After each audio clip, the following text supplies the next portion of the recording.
ആലപ്പുഴ ജില്ലയിലെ എടത്വയിൽ 15 വർഷമായി കുടിവെള്ളമില്ലാതെ പുളിക്കത്തറ കോളനി നിവാസികൾ ദുരിതയാതന അനുഭവിക്കുന്നു. ജലവിതരണ അതോറിറ്റി കേടായ പൈപ്പുകൾ പുനഃസ്ഥാപിക്കാൻ തയ്യാറാകാത്തതാണ് ജനങ്ങളുടെ കുടിവെള്ളം മുട്ടിച്ചത്.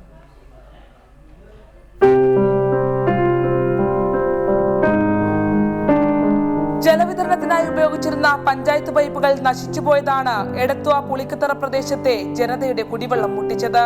കൂലിപ്പണിക്കായി ഇറങ്ങുന്ന കോളനിവാസികൾ രാവിലെ 4:30 ഉണർന്ന് 2 കിലോമീറ്റർ അകലെയുള്ള കുടിവെള്ള സംഭരണിയിലേക്ക് നീങ്ങും. പിന്നീട് നിറച്ച ക്യാനുകളുമായി 60 രൂപ ഓട്ടോ കൂലി നൽകി വീടുകളിലേക്ക്.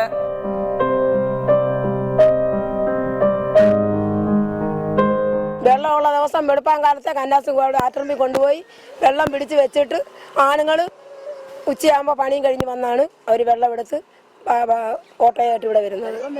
ചിലപ്പോൾ വരുമ്പോൾ കാണത്തില്ല വെള്ളം. ഇടത് വലത് മുന്നണികൾ മാറി മാറി പഞ്ചായത്ത് ഭരിച്ചെങ്കിലും ജനങ്ങളുടെ കുടിവെള്ള പ്രശ്നത്തിന് പരിഹാരമുണ്ടായില്ല. ദ്രവിച്ചു തൂങ്ങിയ പൈപ്പുകളിൽ ഇനി കുടിവെള്ളം എത്തുമെന്ന പ്രതീക്ഷയും ഇവർക്കില്ല. പൈപ്പുകൾ മാറാനോ കുടിവെള്ള വിതരണം പുനഃസ്ഥാപിക്കാനോ ജല അതോറിറ്റിയും തയ്യാറാകുന്നില്ല. റിപ്പോർട്ടർ, ആലപ്പുഴ.